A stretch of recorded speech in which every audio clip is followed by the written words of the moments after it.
Boa noite, querido irmão, a graça e a paz do Senhor Jesus, amém?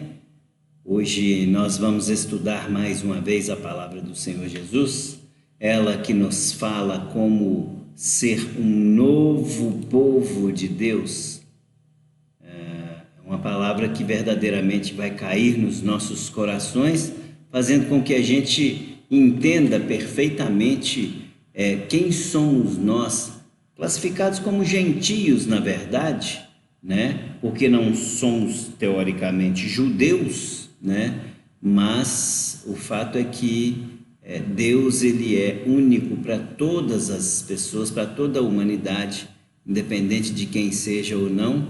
Para que a gente saiba disso, basta a gente crer em Jesus Cristo, e crendo em Jesus Cristo, a gente automaticamente se torna um povo único.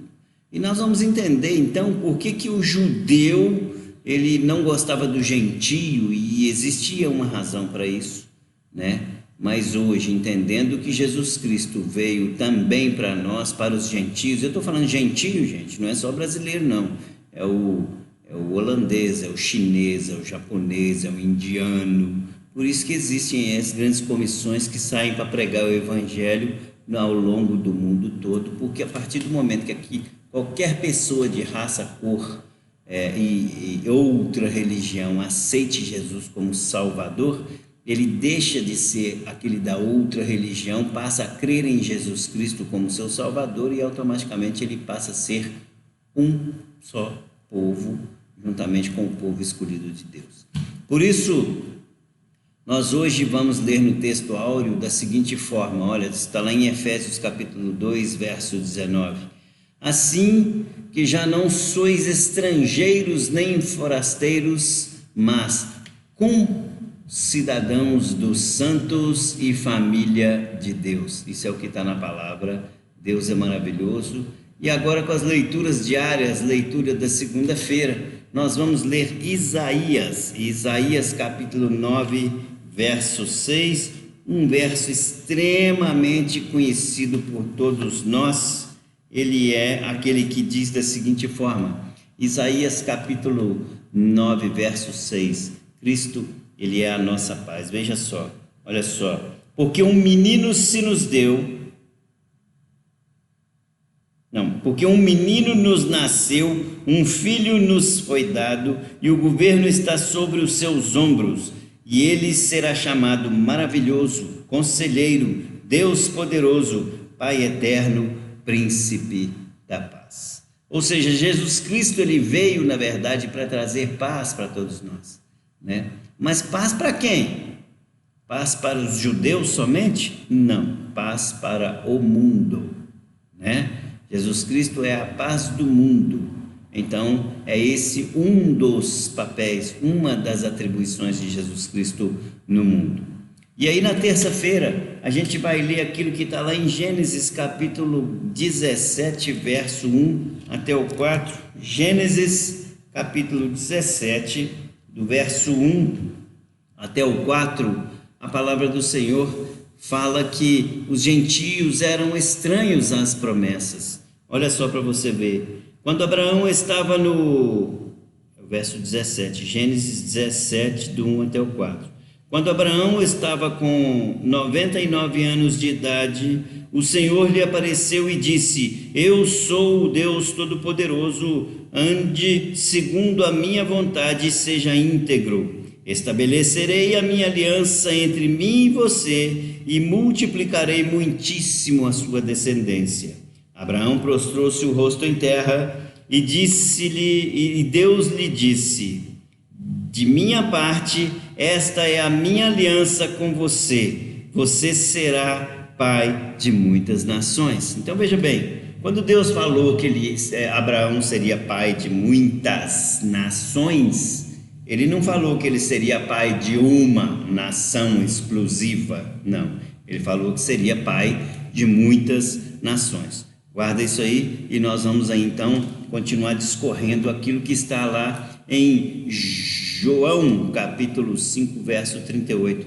A razão pela qual houve uma separação aí entre povo judeu e povo gentio, porque é João capítulo 5, verso 38. Povo judeu e povo gentio, o povo judeu não aceitou Jesus Cristo. Então a própria Bíblia fala que ele veio para os que são seus, mas os seus não o quiseram. Mas não é isso que nós vamos ler aqui não. Nós vamos ler João capítulo 5, verso 38. A palavra do Senhor nos diz da seguinte forma, olha só: nem a sua palavra habita em vocês, pois não creem naquele que enviou. Isso aqui era Deus falando para os fariseus e os saduceus da época, né? Jesus Cristo, na verdade, falando para os saduceus e para os fariseus daquela época. Ou seja, eles tinham a palavra na mão, eles estavam o tempo inteiro lendo os pergaminhos, lendo a Torá, mas na verdade aquilo não surtia nenhum efeito neles. E então Jesus Cristo dizia para eles que eles tinham a palavra, mas aquela palavra não habitava neles, né? E por isso eles também não criam naquele que Deus enviou. Ou seja, os caras estavam com a palavra na mão, sabendo que Isaías tinha falado que viria o Messias, né? E no entanto, o Messias estava na frente deles, fazendo todos aqueles acontecimentos, milagres, coisas sobrenaturais, e eles não acreditavam, né? Vamos ver João capítulo 10. João capítulo 10, versículo 16. João 10, 16. A palavra do Senhor nos diz da seguinte forma em João 10, 16: tenho outras ovelhas que não são deste aprisco. É necessário que eu as conduza também. Elas ouvirão a minha voz e haverá um só rebanho e um só pastor. Jesus Cristo fala exatamente isso, porque nessa fala de Jesus Cristo, ele mostra que o judeu ele perde a exclusividade de ser povo único de Deus e passa a perder essa exclusividade para qualquer que seja aquele que aceitar Jesus como Salvador. Então não necessariamente seria só o judeu que iria para o céu. Não. Aquele que aceitar Jesus como Salvador passa a ter o direito de ir para o céu. Amém? Então Jesus Cristo, com isso, ele promove a unidade do corpo de Cristo, aquele que será salvo. Amém? Lá em Colossenses capítulo 2, verso 20 até o 22, a gente tem a amostra da força da lei que separou os judeus e os gentios, e isso foi abolido. A abolição dessa lei que separou os judeus e os gentios. Colossenses capítulo 2, verso 20 até o 22. A palavra já diz da seguinte forma: já que vocês morreram com Cristo para os princípios elementares deste mundo, porque como se ainda pertencessem a Ele, vocês se submetem às regras. Não manuseie, não prove, não toque. Todas estas coisas estão destinadas a perecer pelo uso, pois se baseiam em mandamentos e ensinos humanos. Ou seja, tudo aquilo que foi ensino humano, tudo aquilo que foi mandamento humano, a circuncisão, não come isso, não toma aquilo, não faz isso, não faz aquilo, foi o próprio judeu que inventou. O próprio judeu que inventou, na verdade Deus tinha falado para eles algumas coisas, né? Mas o judeu também, ele criou algumas coisas ali para não fazer, e então nesse aspecto aí Paulo vem aos Colossenses e fala o seguinte: peraí, não é bem assim do jeito que a coisa estava não. Então o próprio Paulo, quando escreve para os Colossenses, ele mostra que na verdade tinha muita coisa ali que foi criado pela ideia do ser humano, do homem ali, né? Agora nós vamos para Romanos capítulo 5, verso 10. Romanos capítulo 5, verso 10, a palavra do Senhor nos diz assim: Se quando éramos inimigos de Deus fomos reconciliados com Ele mediante a morte de seu Filho, quanto mais agora, tendo sido reconciliados, seremos salvos por sua vida. Olha para você ver. Jesus Cristo veio, trouxe a palavra do Senhor, trouxe a boa nova da salvação, e enquanto ele estava vivo, todos acreditaram nele, e então ele morreu. Ora, se quando ele estava vivo e aí ele morreu, as pessoas continuaram acreditando nele, ainda mais depois que ele ressuscitou, a coisa se fortaleceu. Então, o Cristo ressuscitado passa a ser o elo de reconciliação com relação a todas aquelas pessoas. Amém? Como lição bíblica, nós vamos ler o conteúdo de Efésios capítulo 2, versos 11 até o 22, e a palavra do Senhor nos diz da seguinte forma: portanto, lembrai-vos de que vós, noutro tempo, erais gentios na carne, chamados incircuncisão, pelos que na carne se chamavam circuncisão, feita pela mão dos homens. Que naquele tempo estáveis sem Cristo, separados da comunidade de Israel e estranhos aos concertos da promessa, não tendo esperança e sem Deus no mundo. Mas agora, em Cristo Jesus, vós que estáveis longe, pelo sangue de Cristo chegastes perto. Porque Ele é a nossa paz, a qual ambos os povos fez e derribando a parede de separação que estava no meio, na sua carne desfez a inimizade, isto é, a lei dos mandamentos, que consistia em ordenanças para criar em si mesmo dos dois um novo homem, fazendo a paz. E pela cruz reconciliar ambos com Deus em um corpo, matando com ela as inimizades. Ou seja, até agora está falando da inimizade do povo judeu com qualquer outro povo que eles achavam que não tinham Jesus. Vamos lá, vamos continuar. Verso 17 fala da seguinte forma: e vindo, ele evangelizou a paz a vós que estáveis longe, aos que estavam perto. Porque por ele ambos temos acesso ao Pai por um mesmo Espírito. Glória a Deus. Assim que já não sois estrangeiros, nem forasteiros, nem concidadãos santos e da mesma família de Deus, edificados sobre o fundamento dos apóstolos e dos profetas, de que Jesus Cristo é a pedra de esquina. Algumas outras traduções falam Jesus Cristo é a pedra angular, no qual todo o edifício bem ajustado cresce para o templo santo no Senhor. 22, no qual também vós, juntamente, sois edificados na morada do Espírito. Amém? Vamos orar? Esse início de lição é algo que verdadeiramente nos faz entender que nós, considerados como gentios pelos judeus, a gente faz parte do povo, do corpo de Cristo, e por isso nós devemos orar para que nós consigamos um melhor entendimento sobre tudo isso. Amém? Deus, em nome de Jesus, nós queremos agradecer ao Senhor por tudo aquilo que o Senhor tem nos dado até então. Senhor, muito obrigado.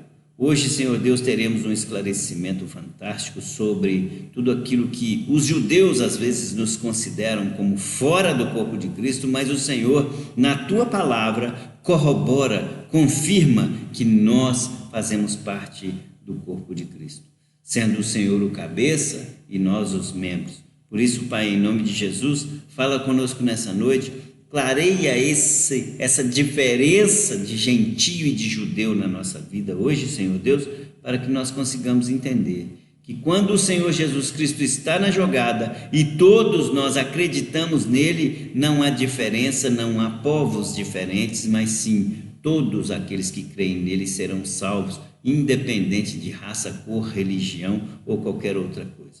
Basta crer no Senhor Jesus Cristo e abandonar as velhas práticas para que nós possamos então herdar a salvação com o nosso Senhor Jesus.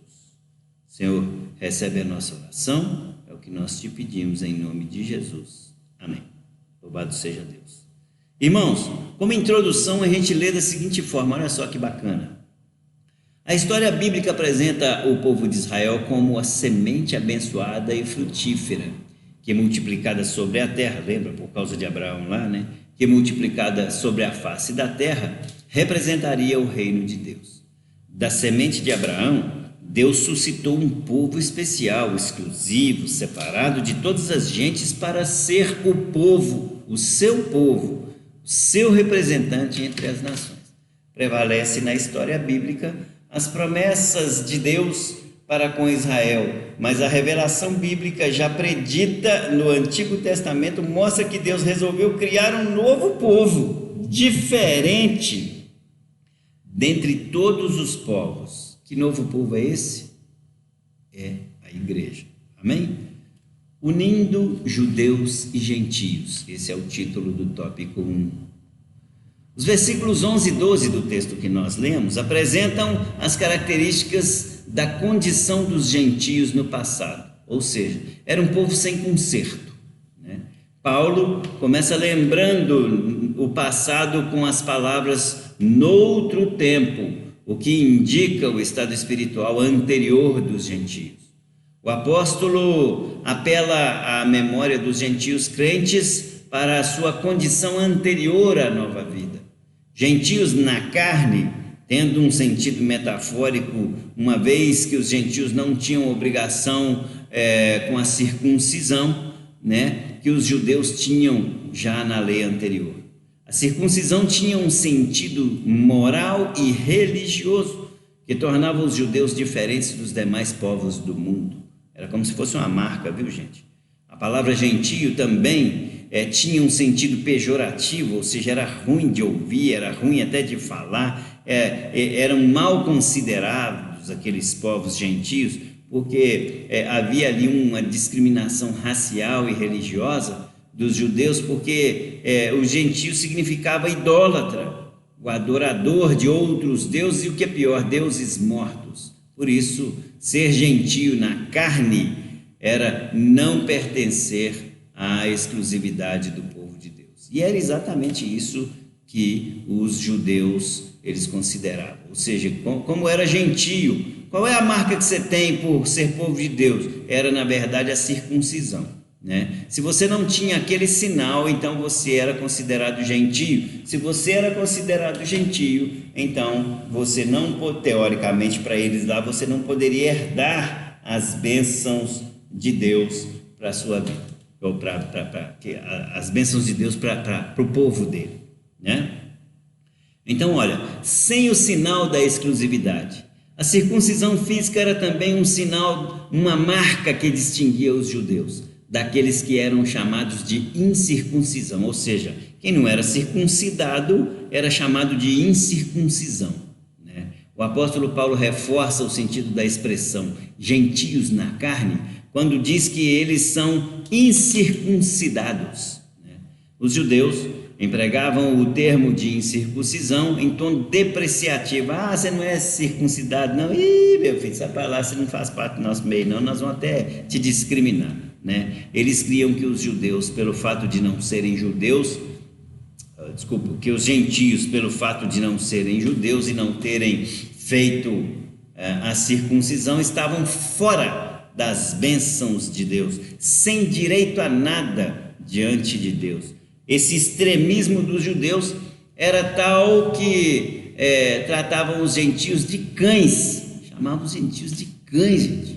Mas Paulo, pela revelação divina, né, Paulo entendeu que a circuncisão feita na carne se torna vã para receber-se a graça de Deus, e mostra-lhes a verdadeira circuncisão não é feita por mãos de homens, mas sim pelo Espírito Santo de Deus. Ou seja, Paulo chega e começa a revelar que a verdadeira circuncisão ela não deveria acontecer no prepúcio do pênis daquele povo. Não, não, não. A verdadeira circuncisão ela tem que acontecer no coração, porque é ali que é o local onde se crê em Jesus Cristo como Salvador de todas as vidas. Amém? Sem Cristo, olha só, os gentios não tinham qualquer afinidade com o Messias dos judeus.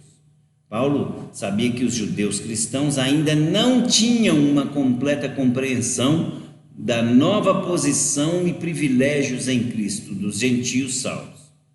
Entretanto, Paulo desfez essa ideia de exclusivismo, dos judeus sobre os direitos espirituais das bênçãos da salvação.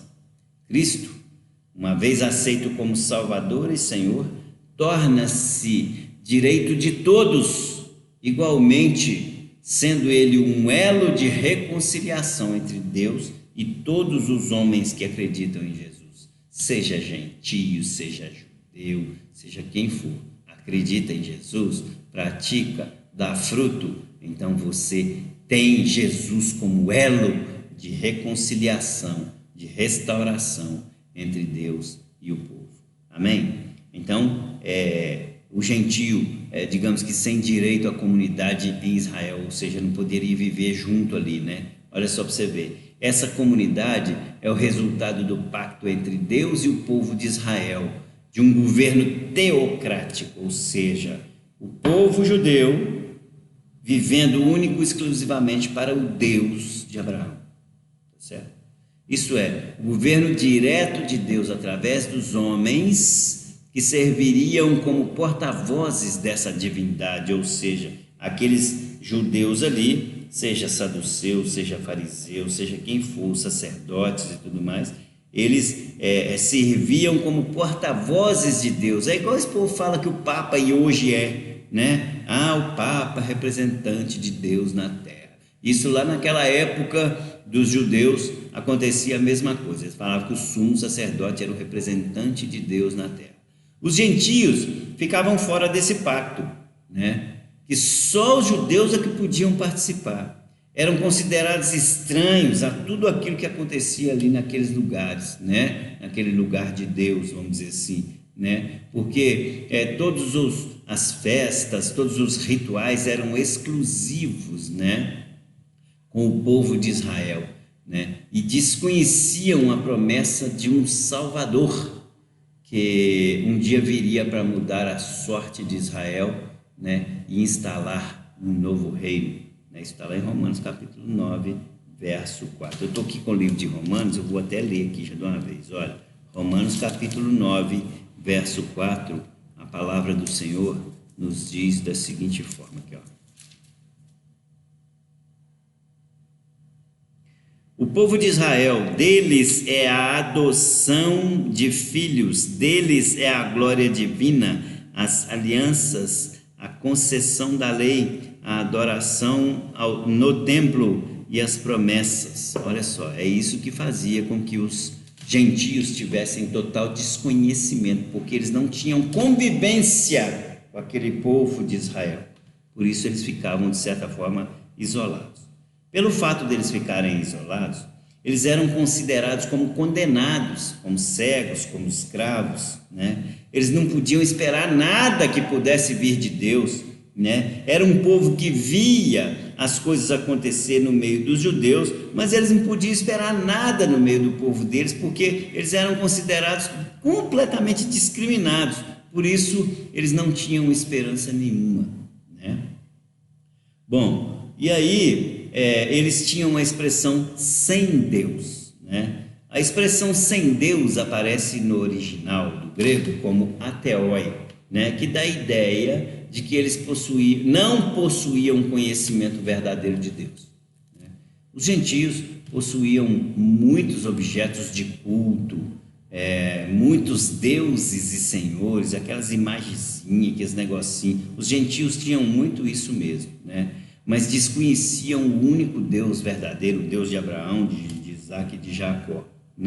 Viver sem Deus podia indicar, aliás, na verdade até indica, uma forma de ateísmo, Mesmo que os homens neguem a existência de Deus, e outros vivam entregue a ímpetos de pecado, a Bíblia declara que há um certo grau de conhecimento de Deus em todo homem. Isso está lá em Romanos 1, capítulo 19. Eu estou em Romanos aqui, eu vou ler de novo aqui, ó.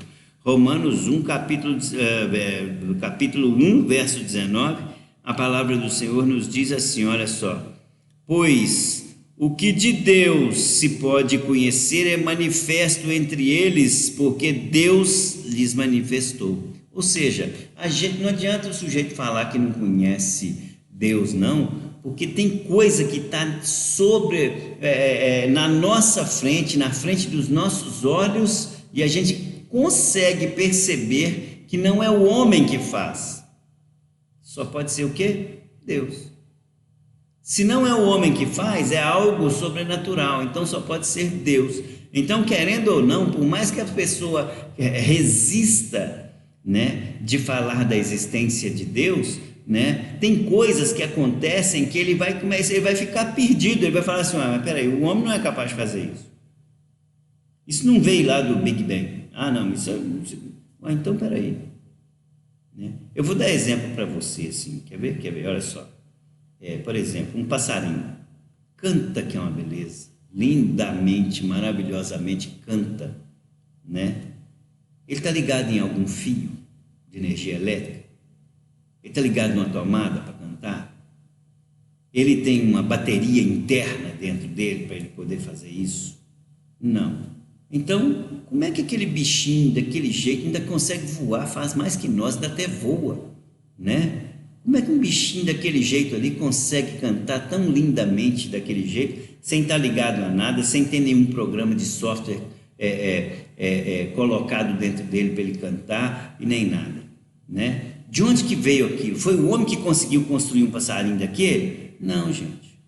Só não enxerga quem não quer, porque a criação de Deus, ela se manifesta nos nossos olhos todos os dias, todas as horas. Só não enxerga Deus quem não quer. A própria natureza já é a criação que se manifesta para todos nós. Amém? Então, os gentios, eles viviam sem Deus porque não o conheciam. Mas quando vem Jesus Cristo e se faz conhecido por causa do seu evangelho, eles aceitam o evangelho de Cristo, recebem aquele evangelho de Cristo, né? E começa a ter os mesmos privilégios que os judeus. Ambos os povos estão no mesmo nível de direitos e privilégios agora diante de Deus, porque a única coisa que une esse povo, né, nesse privilégio, nesses mesmos direitos, chamam-se Jesus Cristo de Nazaré.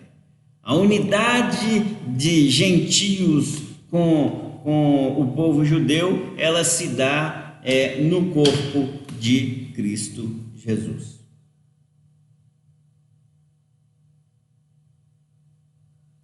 Igual está lá no verso 13 da passagem que nós lemos, lá em Efésios capítulo 2, fala da seguinte forma, olha: antes estávamos longe, agora estamos perto. E o paralelo entre a velha vida e a nova vida, antes sem Cristo, agora em Cristo, né? Longe e perto, antes separados da carne, agora unidos no Espírito. Esse contraste foi possível graças à obra expiatória de Jesus Cristo, que derramou o sangue dele na cruz por mim e por você. Então, existia antigamente dois povos, um que não conhecia Cristo, um que não conhecia Cristo, outro que conhece Cristo. E quando o sangue de Jesus Cristo é derramado na cruz, o povo, teoricamente os gentios, que não conheciam, não tinham o menor conhecimento de Cristo, não podia nem conviver no mesmo ambiente que os judeus, passam a ter conhecimento de Cristo. E olha, repara bem para você ver, o povo judeu tem conhecimento de Cristo, mas não entende Cristo como Messias e nem como Salvador da terra. Acha que Jesus Cristo é simplesmente um profeta. E o povo gentio, que antigamente nem conhecia Cristo, aceita Jesus como seu Salvador, passa a ser então o primeiro povo de Deus. Daqui a pouquinho Deus vai resgatar o seu povo judeu, mas o povo gentio passa a ter Cristo como seu Salvador. Por isso que vem aquela passagem na Bíblia: os últimos serão os primeiros. Que os últimos são esses? O último povo de Deus que vai reconhecer que Jesus Cristo é o Senhor. E que último povo? Aqueles primeiros, aqueles judeus para os quais Deus havia dado em promessa como várias nações de Abraão. Lembra disso? Nós fizemos um curso recentemente, muito bacana, que o professor ele falava para a gente o seguinte, ele falava assim: olha só, se você quiser entender o final, procure saber o início. Se você quiser entender o início, olhe para o que está acontecendo no final. E é exatamente por isso que Jesus Cristo fala que os últimos serão os primeiros. Os últimos a entenderem que Jesus era o Messias, são aqueles primeiros povos que Deus havia dado como geração para Abraão, ou seja, os judeus. Amém? Então vamos continuar. Antes, os gentios eram sem reconciliação. Agora, eles têm paz com Deus. Isso está lá no verso 14 até o 16, que nós lemos lá no Efésios capítulo 2. Então, em Colossenses capítulo 1, verso 20, a gente aprendeu que a paz vem através do sangue derramado na cruz, porque Jesus Cristo, através da sua morte, reconciliou todas as coisas consigo mesmo no céu e na terra. Não tínhamos paz com Deus antes, mas Cristo uniu o homem a Deus, propiciando-nos essa paz reconciliadora. Ou seja, Jesus Cristo é que traz a paz, seja para judeu, seja para gentio, acabando, desfazendo essa inimizade que havia antes. Ora, o judeu olhava para o gentio e chamava ele de cego, de sem esperança, falava que como ele era incircunciso, ele não teria direito às promessas. Mas Jesus Cristo, quando vem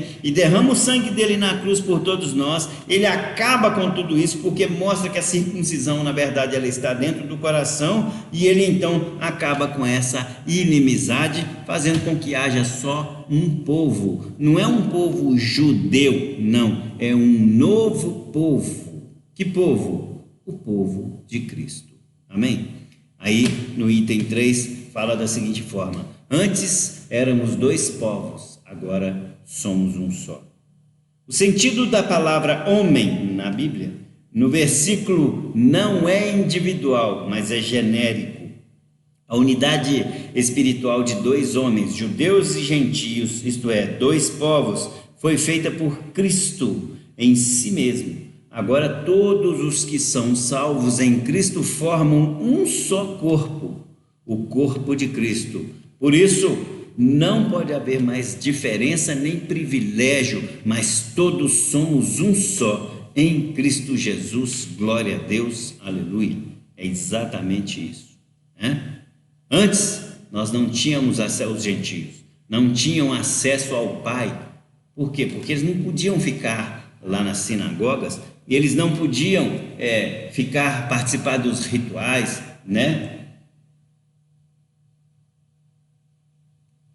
das celebrações, não. Então eles não tinham acesso ao Pai, só os judeus é que podiam fazer isso. Agora, quando Cristo vem, derrama o sangue dele, e nós acreditamos que o sangue de Cristo ele é derramado por mim e por você, isso passa a ser possível, ou seja, nós podemos acessar ao Pai sem nenhuma barreira.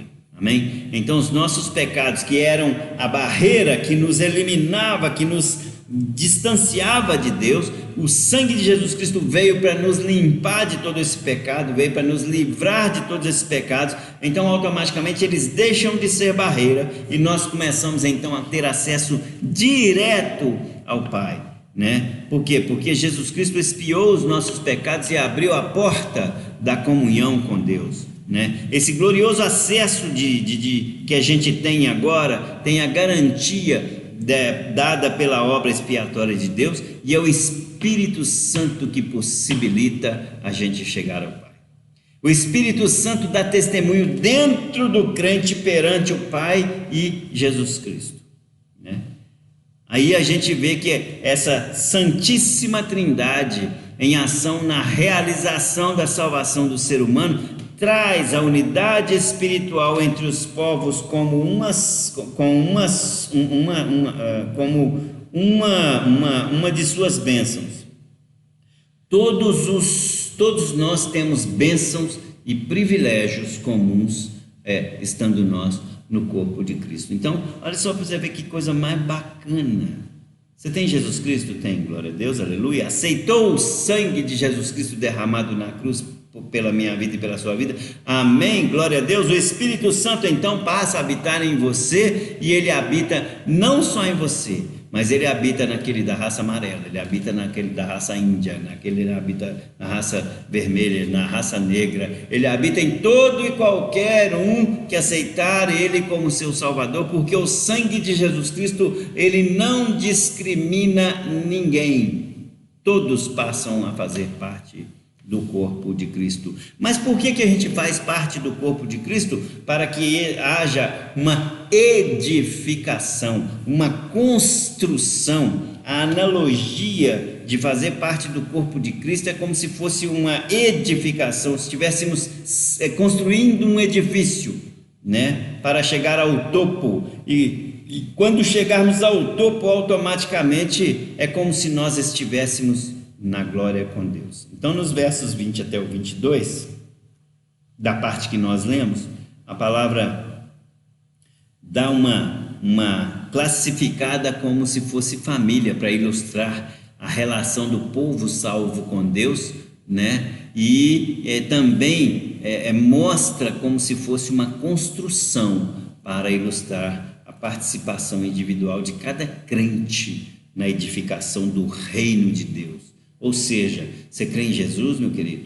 Você está fazendo as coisas que são de Deus? Lembra que eu vivo falando que nós temos que ter a identidade do reino, porque se nós temos a identidade do reino, é sinal de que nós participamos sempre da edificação dessa cidade real, mas é uma cidade real de Deus. Amém?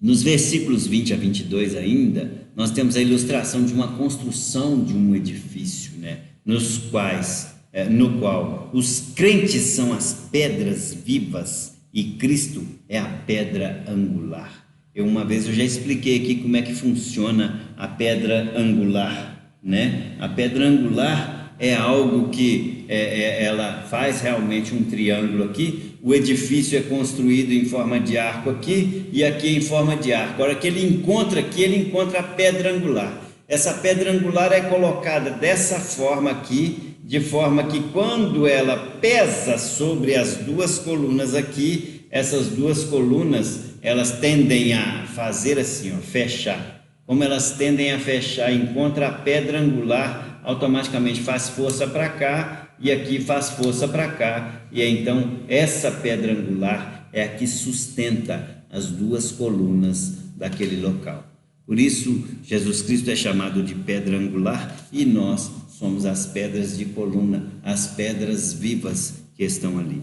Amém? E por isso, o fundamento dos apóstolos e dos profetas mostra exatamente isso, né? Os profetas do Antigo Testamento profetizaram sobre Cristo e sua igreja, e os profetas do Novo Testamento confirmaram todas as profecias.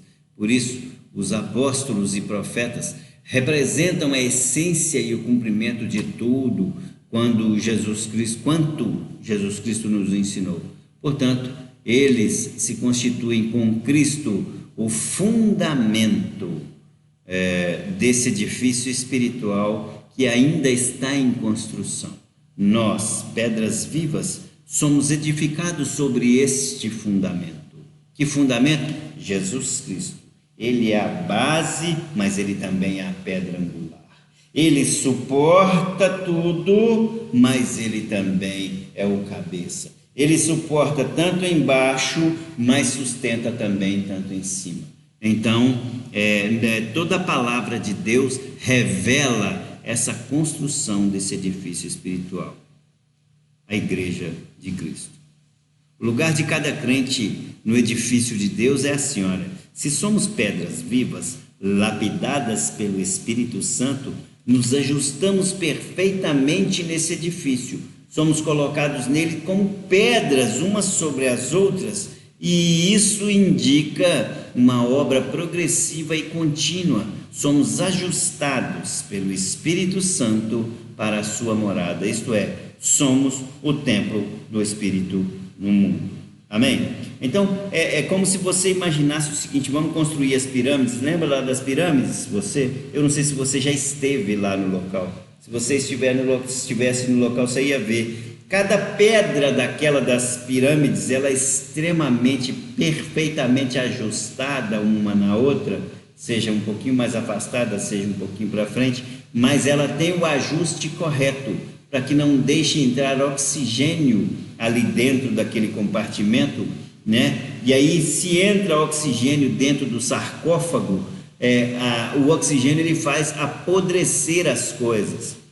Então, as pedras elas eram perfeitamente encaixadas, ajustadas, para que não entrasse oxigênio ali. É como se você estivesse construindo um quebra-cabeça, né? E aí isso não permitia com que entrasse oxigênio no sarcófago, e por isso ficou-se conservado durante anos e anos aí. Hoje você tem aí essas múmias dos faraós sendo exibidas mundo afora, exatamente por causa desse encaixe perfeito lá naquelas pedras das pirâmides. Só que no nosso caso, nós somos o encaixe perfeito, perfeitamente ajustados pelo Espírito Santo de Deus, para que nós possamos também permitir com que a edificação de Jesus Cristo seja concluída com sucesso.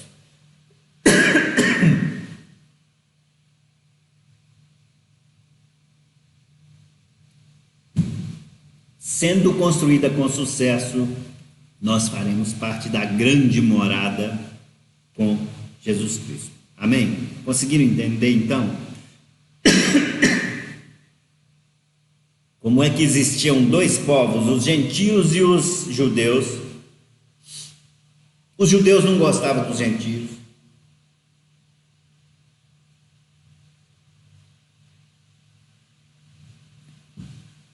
Os judeus discriminavam os gentios.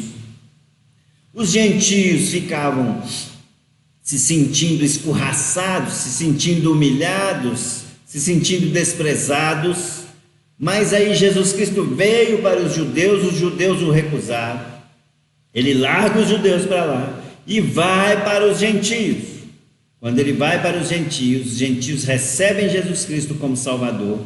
E então começa ali uma construção de algo que seria muito maior. Um novo povo construído em Deus. Que povo é esse? O povo gentio, circuncidado no coração, o povo judeu, que ainda vai ter os olhos abertos com relação a quem é Jesus Cristo, e aí sim, todo o corpo de Cristo será edificado, para que possamos todos nós morarmos juntos no mesmo lugar. Amém? Por isso, como conclusão, a gente lê que Deus nos uniu em Cristo para formar um povo novo, a igreja. Todos nós, os crentes, somos um povo especial, e hoje representamos e cuidamos dos interesses de Deus no mundo. Amém? Eu quero orar com você, quero agradecer a você por tudo que você suportou até agora aí para aprender essa lição, mas é algo que é fenomenal. Até então se fala em gentio, se fala num monte de coisas, mas ninguém conseguia até então definir o que era o gentio, e hoje nós entendemos que o gentio hoje nada mais é do que mais um povo, o povo que faz parte também da herança dos benefícios da promessa de Deus dados para Abraão. Amém? Vamos orar para que Deus possa nos abençoar. Senhor, em nome de Jesus, eu quero agradecer ao Senhor por tão grande esclarecimento que veio para o nosso coração. Pai, muito obrigado. As pessoas, ó Deus, às vezes não têm em mente o que era o povo gentio, mas hoje, Senhor Deus, eles começam a entender. Entender que o Senhor, quando deu a promessa para Abraão, não havia exclusividade para o povo judeu, mas sim a exclusividade para aquele que aceita Jesus como seu único legítimo Salvador. Ó Deus, muito obrigado. Embora, Senhor Deus, não tenhamos linhagem direta com o judaísmo, com o judeu, Senhor Deus, nós queremos dizer ao Senhor que nós, ó Deus, estamos aqui prontos, como gentios, para herdar a salvação juntamente com o povo judeu que o Senhor vai colocar junto conosco. Por isso, Senhor Deus, consideramos sim, Senhor, como um só povo. Não temos inimizade, não discriminamos, muito pelo contrário, aceitamos de coração aberto todo aquele que vem em nome de Jesus. Então, Pai, muito obrigado. Obrigado por clarear isso no nosso coração e obrigado, Senhor Deus, por tornar, Senhor Deus, os nossos olhos abertos para que nós pudéssemos enxergar que edificados, ó Senhor Deus, nessa base forte que é Jesus Cristo e também suportados nessa pedra angular que é o Senhor Jesus Cristo também, nós somos mais que vencedores e moraremos em um só lugar juntamente com o povo escolhido do Senhor, para que possamos ter comunhão com o Senhor todos os dias na vida eterna, adorando-o em espírito e em verdade. Pai, muito obrigado por tudo que o Senhor tem feito conosco e é em nome de Jesus que nós te oramos e agradecemos desde já. Amém, amém e amém. Louvado seja Deus, fiquem com Deus, Deus abençoe você, que você tenha uma quinta-feira, uma sexta-feira, um sábado, umas noites maravilhosas para dormir, uns dias maravilhosos, sempre lembrando de fazer os seus devocionais, ler a palavra do Senhor, orar, jejuar, fazer as coisas que são de cidadão do reino. Amém? Comportamento de cidadão de reino. É isso que vai fazer com que nós sejamos povo diferente do Senhor. Fiquem com Deus, nós amamos vocês, estamos com saudades, mas por segurança nós ainda vamos permanecer um pouquinho só nas gravações e vamos começar a visitar vocês novamente aí, para que vocês possam recuperar, né, o saudosismo, né, recuperar a alegria de estar caminhando no Senhor. Amém? Fiquem com Deus, Deus abençoe cada um de vocês, em nome de Jesus.